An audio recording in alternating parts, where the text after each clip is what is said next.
Most people have a better relationship with their barber, their mechanic, or even their dog groomer than they do with the person handling their actual financial future. And honestly, that should scare people because when something major happens in life, be it a divorce, a job loss, a house purchase, a retirement issue, or a financial mistake, people suddenly realize they haven't spoken to their advisor in 3 years. And then they wonder why their financial plan doesn't fit their life anymore.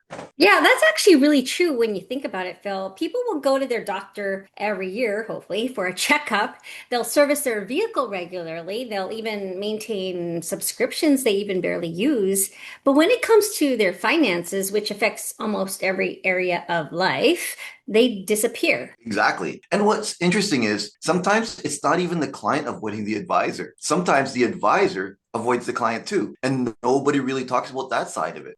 That's a huge point because there's almost this assumption that advisors are constantly chasing clients, but in reality, a lot of advisors hesitate to follow up too much. 100%. And healthy advisor client relationships are probably one of the most underrated things in this industry. People think financial planning is products. It's not. It's communication, it's trust, it's consistency. And honestly, most financial problems don't happen because someone lacked intelligence. That happened because there was a lack of communication. Welcome everyone to Keeping It Real podcast. My name is Philip Villanueva. And I'm Irene Meyer. And today we're talking about something that honestly affects almost every client and every advisor. Why annual reviews matter, why clients avoid reaching out, why advisors sometimes avoid following up, and why financial relationships should probably be treated more like long-term health relationships, not one-time transactions. Because if people started communicating with their advisor the same way they communicate with their doctor when something changes, I think we'd see a lot less financial stress overall. Oh, absolutely. So let's get into this. So, why do you think so many clients avoid annual reviews? Because if we're being honest, most people know they probably should meet with their advisor yearly, but a lot of them still don't do it. I think one of the biggest reasons is emotional discomfort. A lot of people avoid finances when they feel behind. If someone overspent, increased debt, stopped saving, made emotional purchases, they often feel embarrassed. And instead of facing the conversation, they just avoided it completely. Yeah, finances are emotional. I think people underestimate that. Someone can feel successful publicly, but privately feel ashamed about where they are financially. And people assume the advisor is going to judge them. But honestly, a good advisor isn't there to shame anyone. A good advisor is there just to adjust the plan. With life changes, unexpected things happening. The issue is people disappear exactly when they should be communicating the most. And honestly, I've seen situations where someone avoided their advisor for 4 or 5 years because they felt embarrassed financially. And during that time, their insurance became outdated, their debt increased, their retirement timeline changed, and nobody adjusted the plan. Then suddenly a health issue happened or a job loss happened. And now we're trying to solve problems that could have been softened years earlier with one single conversation. And honestly, that happens more often than people think. But I think another issue is that many people think financial planning is finished, right? Like once the investments are set up, they think the work is done. And that's one of the biggest mistakes in this industry. Financial planning should evolve with your life. If your income changes, your family changes, your debt changes, your career changes, your goals change, then your strategy probably needs to change too. But many people treat financial planning like buying furniture. They think, I already did that. Then 5 years later, their entire life literally looks different and their financial plan stayed frozen in time.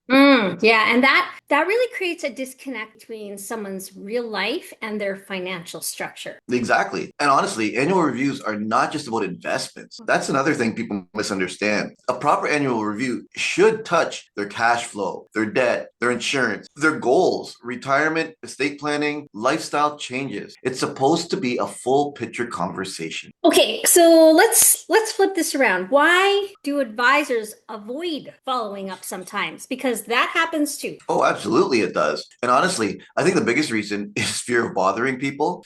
A lot of advisors worry, I don't want to sound salesy. I don't want the client to feel pressured. I don't want to annoy them. So they hesitate. Yeah, especially newer advisors, right, Phil? Like I think newer advisors struggle with confidence around follow-up. Oh, definitely. But silence is usually worse than follow-up. Mhm. Clients rarely leave because an advisor checked in too much professionally. Most clients leave because they feel forgotten. And those are very different things. That's actually really important. People want to feel remembered, especially when they trusted someone enough to share personal financial information. And there's another reason advisors avoid following up: fear of difficult conversation, Oof. right? Because annual reviews can uncover some uncomfortable truths, right? Underfunded retirements, debt issues, spending problems, lack of savings, insurance gap. And not every advisor feels comfortable delivering the hard news. Yeah, but avoiding the conversation doesn't protect the client. Not at all. The advisor willing to have uncomfortable conversations calmly and professionally are usually the advisors clients trust the most long term, because clients know this person is actually looking out for me. I honestly think people massively underuse their advisor. Yeah, I agree.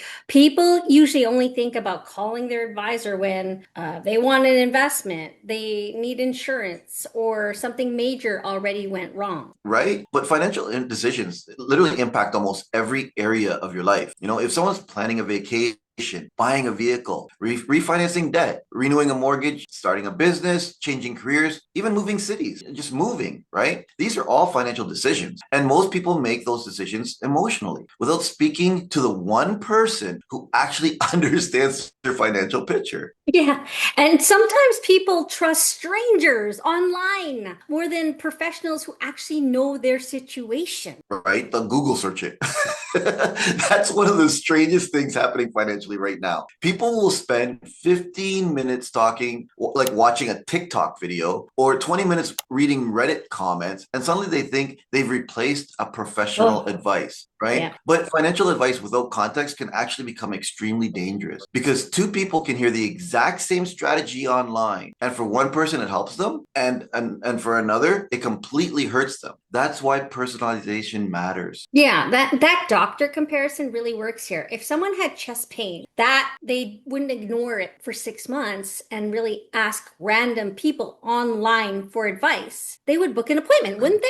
Right? But financially, people do the exact opposite. They ask coworkers, social media, random influencers, family members who don't know their situation, while ignoring the person who actually understands their income, their debt, goals, cash flow, insurance, investments. It literally makes no sense. Yeah, and advisors can often see financial consequences before the client Mhm. sees them emotionally. Yeah, that perspective matters. Sometimes an advisor's greatest value isn't even the product, it's slowing someone down emotionally before they make a Mm. major decision. Yeah, yeah. So, what actually creates a healthy advisor-client relationship? Consistency. That's the biggest thing. Clients shouldn't feel like their advisor disappeared after paperwork gets signed. And advisors shouldn't feel like clients only reach out during emergencies. It should feel collaborative, like a long term partnership. Yeah, that's really the key word, partnership. Exactly. A healthy relationship requires communication, honesty, transparency, accountability on literally both sides. Because sometimes advisors blame clients for disappearing, but advisors also need systems. Annual reviews shouldn't depend on memory, they should be structured, right? Reminders, scheduling systems, consistent check ins. Yep, that's true. The relationship shouldn't only exist when money is being invested. Right? And honestly, clients need to stop seeing advisors as transactional people. A Mm. good advisor should become part of your long term decision making process, not because they control your life, but because they help you see the financial side of decisions clearly. I think the biggest takeaway from this conversation, Irene, is this: financial planning should never feel transactional. And unfortunately, that's how people experience it. They meet an advisor, buy something, then disappear for years. That's not healthy financial planning. Yeah, and clients need to take ownership too, because if your advisor doesn't hear from you, they can't adjust your strategy around changes they don't know about.